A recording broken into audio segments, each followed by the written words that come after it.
Yeah. Anyways.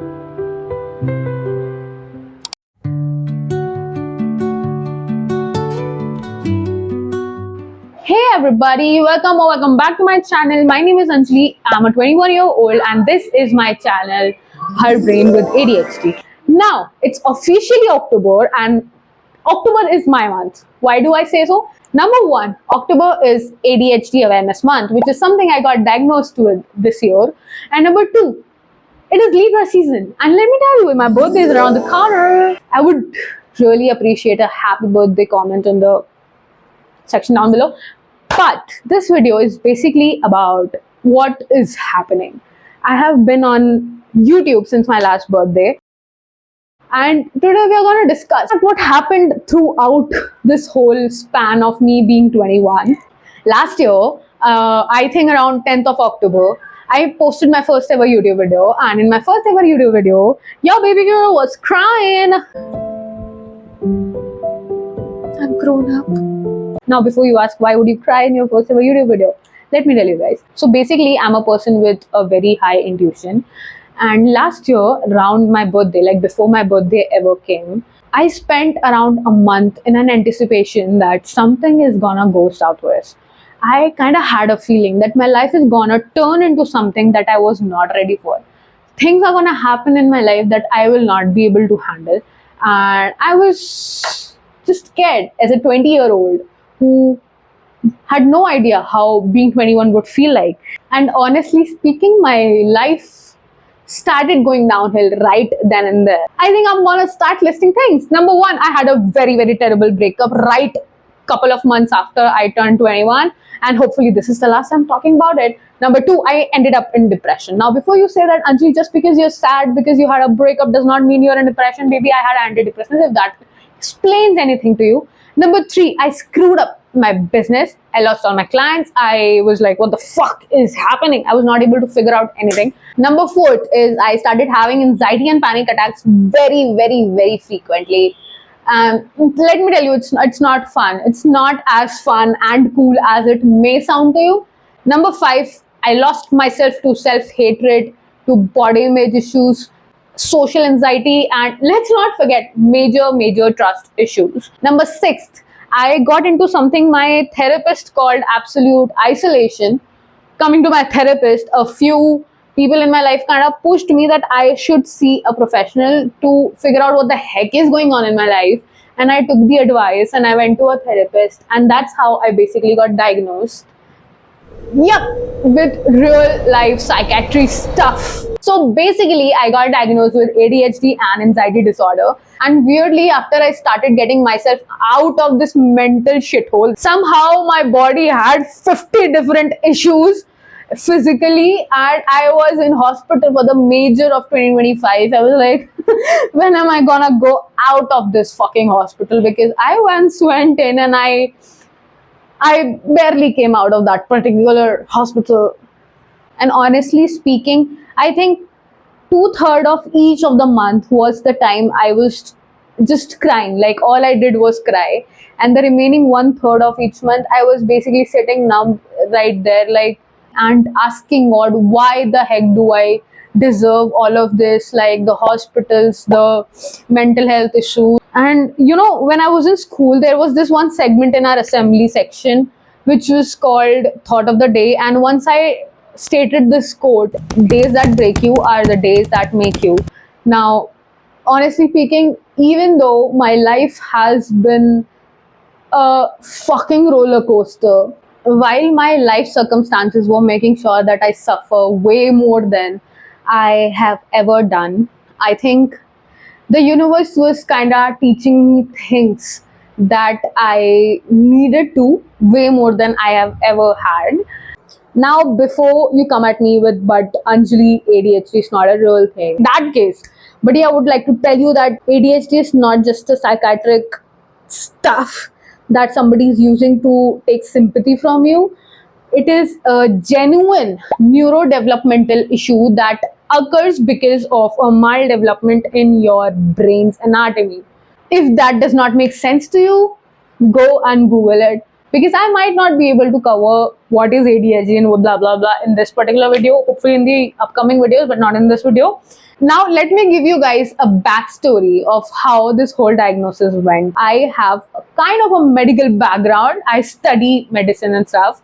So I had an idea that something was wrong with me. And when I was in college, I am still in college, I'm in my final year. But when I started studying, in I think second year, I realized that what I had was ADHD.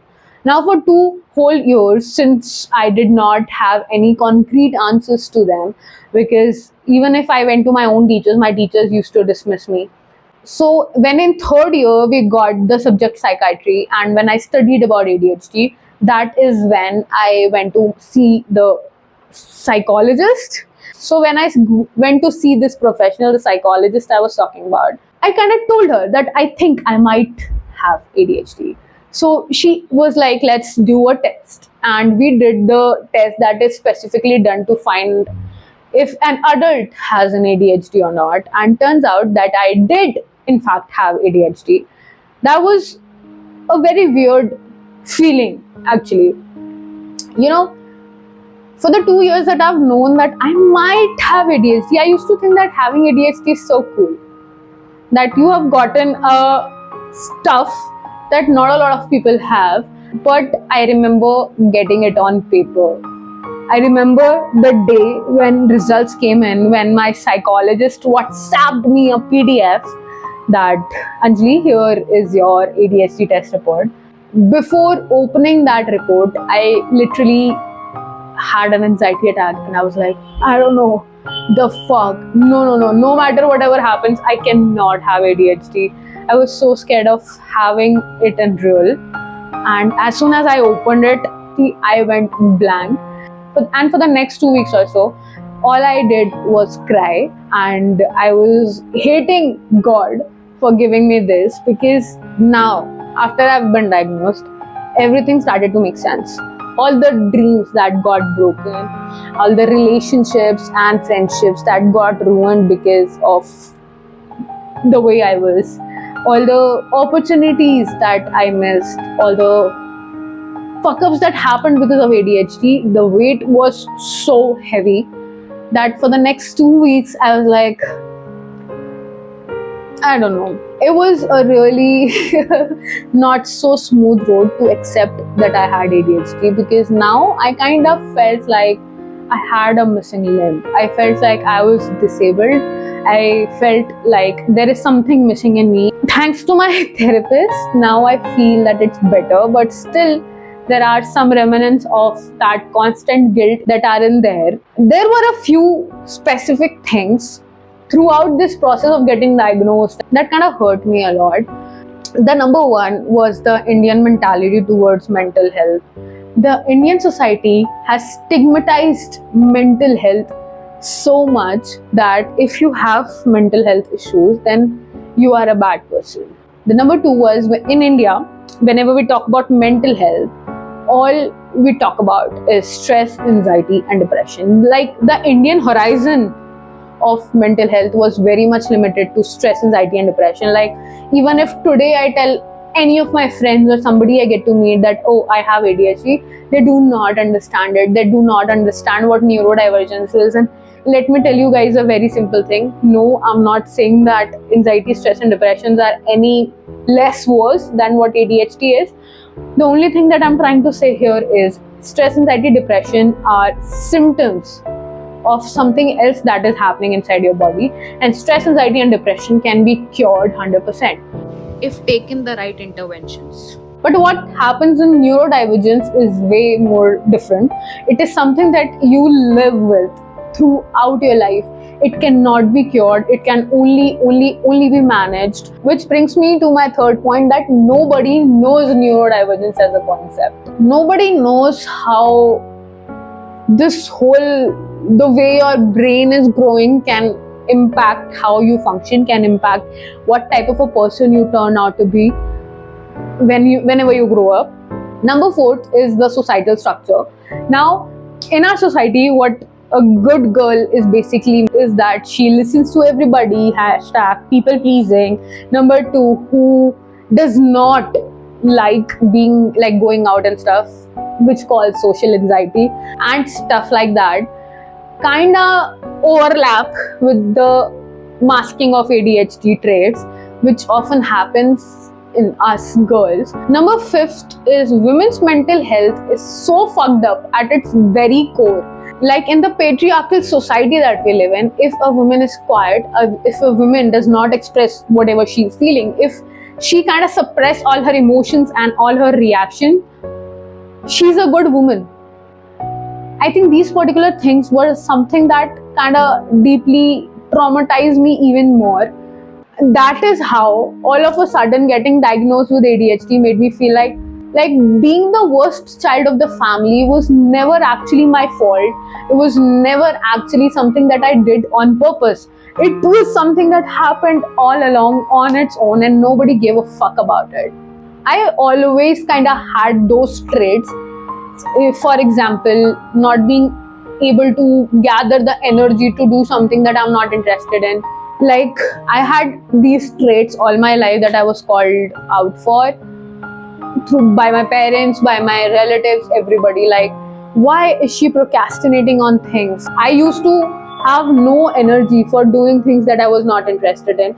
I used to have so much energy to do things that I was genuinely interested in. You could not make me do something I was not interested in. I used to have such strong opinions. Everything was out there and nobody for 21 years could figure out that something was wrong with me.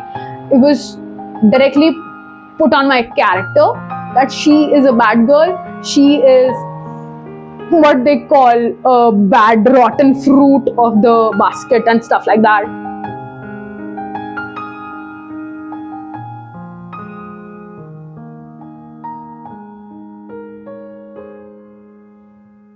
Will have to make my own world from scratch. Imagine being 21-year-old who has just become a 1-year-old. I have to start my life all over again because there is something that I never knew I had. I think this whole experience, this whole 1 year that I have spent was a year of me being destroyed, of me being brought down to absolute pieces so that I could make myself stand again, build a stronger foundation to learn how this whole ADHD thing works. Do I know everything? No. Am I a doctor? No. Is all of what am I gonna talk about or am I talking about right now is any sort of professional advice? No. I am a neurodivergent person who is having first-hand experience of what ADHD is, and that is what I'm going to showcase to your people right here. The core purpose of my channel is to tell you guys how ADHD feels. Her Brain with ADHD is basically a platform where you are going to see life from an ADHD perspective. I also have an Instagram page with the same handle called Her Brain with ADHD. I would really love you guys to go and hit a follow button and do support me a lot. And if you're someone who has been diagnosed with ADHD, autism, or any other sort of neurodivergence or mental health issue in overall, I would really love you to put some positive words down below in the comment section for other people to understand anything that you have in your mind that would explain other people how having a mental health issue kind of fucks you over. It's the October month. It is the ADHD awareness month, and this month I'm going to tell you guys a lot about ADHD. If you love me or love anybody who has ADHD, this channel is for you. This channel is for your education, for you to understand what life is when you have ADHD. If you like this video, please like, share, comment and subscribe to that button. And I think this is it for this video. And I'm gonna see you in my next video. Bye bye.